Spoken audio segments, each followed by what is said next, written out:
너희는 마음에 근심하지 말라. 하나님을 믿으니 또 나를 믿으라. 내 아버지 집에 거할 곳이 많도다. 그렇지 않으면 너에게 일렀으리라. 내가 너희를 위하여 거처를 예비하러 가노니 가서 너희를 위하여 거처를 예비하면 내가 다시 와서 너희를 내게로 영접하여 나 있는 곳에 너희도 있게 하리라. 내가 어디로 가든지 그 길을 너희가 아느니라. 도마가 이르되 주여 주께서 어디로 가시는지 우리가 알지 못하거늘 그 길을 어찌 알겠사옵나이까. 예수께서 이르시되 내가 곧 길이요 진리요 생명이니 나로 말미암지 않고는 아버지께로 올 자가 없느니라. 너희가 나를 알았더라면 내 아버지도 알았으리로다. 이제부터는 너희가 그를 알았고 또 보았느니라. 빌립이 이르되 주여 아버지를 우리에게 보여주옵소서. 그리하면 족하겠나이다. 예수께서 이르시되 빌립아 내가 이렇게 오래 너희와 함께 있으되 내가 나를 알지 못하느냐. 나를 본 자는 아버지를 보았거늘 어찌하여 아버지를 보이라 하느냐. 내가 아버지 안에 거하고 아버지는 내 안에 계신 것을 내가 믿지 아니하느냐. 내가 너에게 이르는 말은 스스로 하는 것이 아니라 아버지께서 내 안에 계셔서 그의 일을 하시는 것이라. 내가 아버지 안에 거하고 아버지께서 내 안에 계심을 믿으라. 그렇지 못하겠거든 행하는 그 일로 말미암아 나를 믿으라. 내가 진실로 진실로 너에게 이르노니 나를 믿는 자는 내가 하는 일을 그도 할 것이요 또한 그보다 큰 일도 하리니 이는 내가 아버지께로 감이라. 너희가 내 이름으로 무엇을 구하든지 내가 행하리니 이는 아버지로 하여금 아들로 말미암아 영광을 받으시게 하려 함이라. 내 이름으로 무엇이든지 내게 구하면 내가 행하리라. 아멘. 예수님은 3년간 제자들을 양육하시고 이제 헤어질 것을 말씀하십니다. 내가 너희를 위하여 거처를 예비하러 간다 라고 이렇게 말씀하시는데 제자들은 그것을 문자적으로 또는 세상의 가치관으로 이해합니다. 그래서 도마처럼 주께서 어디로 가시는지 우리가 알지 못하는데 어떻게 주님의 가시는 길을 알겠습니까? 라고 반문하기도 하고 빌립처럼 아버지를 우리에게 보여주십시오 라고 말하기도 합니다. 이런 제자들의 반응이 3년 전 예수님의 제자가 된 지 얼마 안 된 시점이라면 모르겠지만 지금은 3년간의 양육을 예수님으로부터 받아온 시점이에요. 쉽게 말하면 졸업을 앞둔 학생과 마찬가지라는 겁니다. 근데 이 상황에서도 예수님이 하신 말씀을 이해하지 못하고 예수님이 누구인지조차 잘 인식하지 못합니다. 지금까지 예수님으로부터 배웠던 것들, 양육받았던 모든 것들이 의미가 없는 것이었나? 이런 생각이 듭니다. 여전히 세상의 가치관에 머물러 있는 이런 제자들을 우리가 보게 되는데 이걸 보면서 우리는 내가 만약 예수님의 제자로 있었다라면 나는 그렇지 않을 텐데 라고 생각할 수도 있을 것 같습니다. 제자들처럼 직접 예수님의 기적과 표적을 보고 또 예수님이 직접 전하시는 하나님의 말씀을 듣기도 하고 만약 그렇다면 나는 이 제자들과 달리 하나님이 기뻐하시는 또 예수님이 기대하시는 그런 믿음의 사람으로 훌쩍 성장할 거라고 우리는 생각할지도 모릅니다. 어쨌든 제자들은 지금 헤어질 시간이 얼마 남지 않은 이 마지막 순간에 여전히 예수님이 누구인지 정확하게 이해하지 못합니다. 요한복음에서 계속 강조하는 것 중 하나는요. 예수님이 하나님이라는 거예요.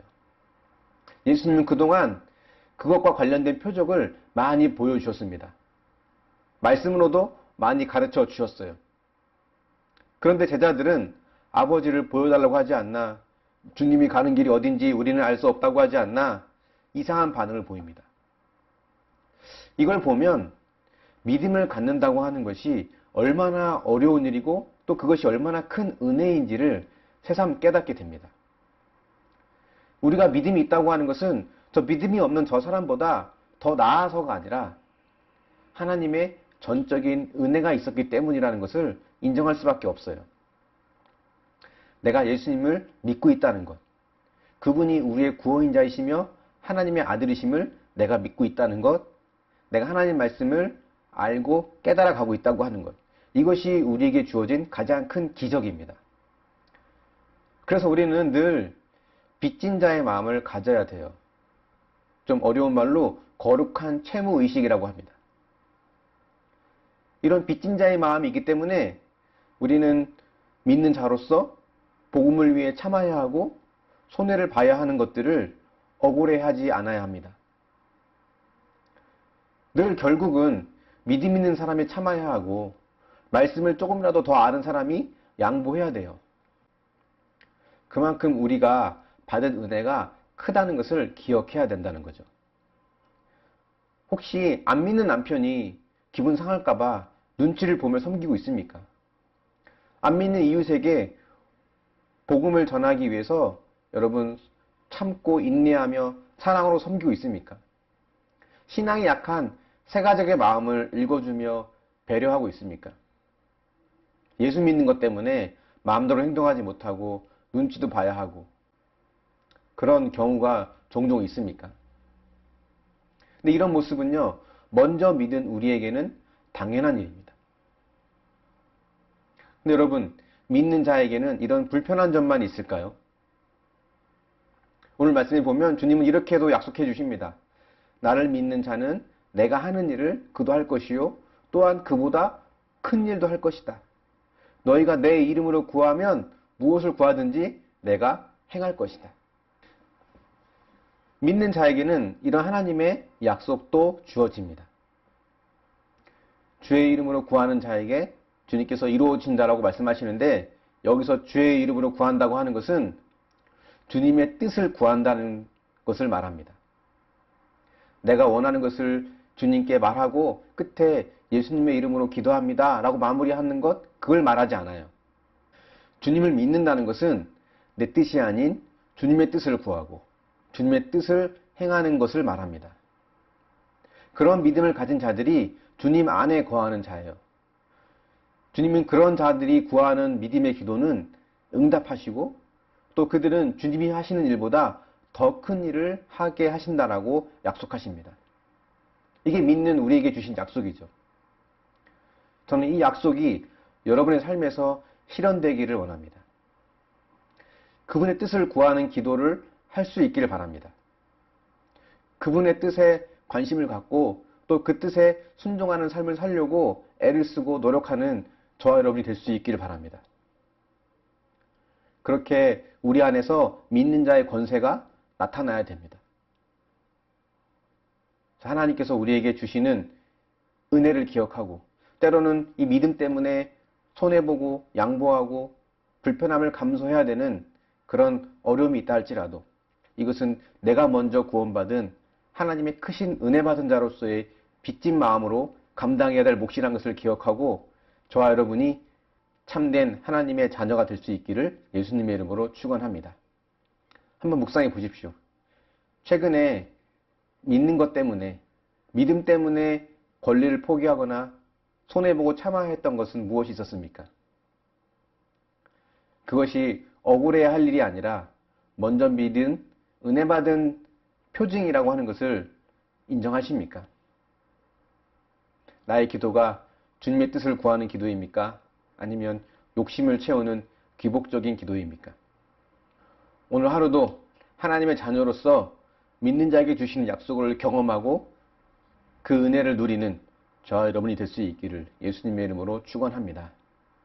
기도하겠습니다.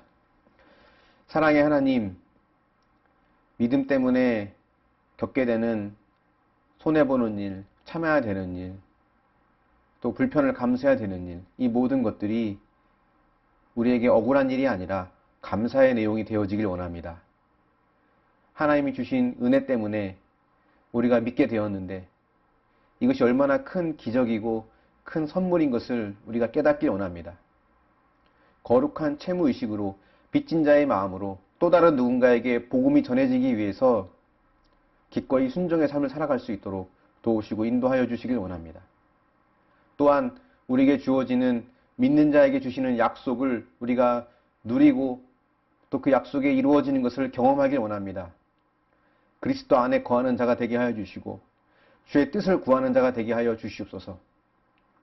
세상의 욕심을 따라가는 자가 아니라 하나님이 내게 원하시는 바를 이해하고 그 뜻에 순종할 수 있는 삶, 살게 하여 주셔서 오늘 말씀에 나온 약속대로 주님과 함께 놀라운 사역에 동참하며 그보다 더 큰 일을 감당해 나가며 믿음으로 구하는 것들이 응답되어지는 놀라운 역사를 경험할 수 있도록 함께하여 주시옵소서.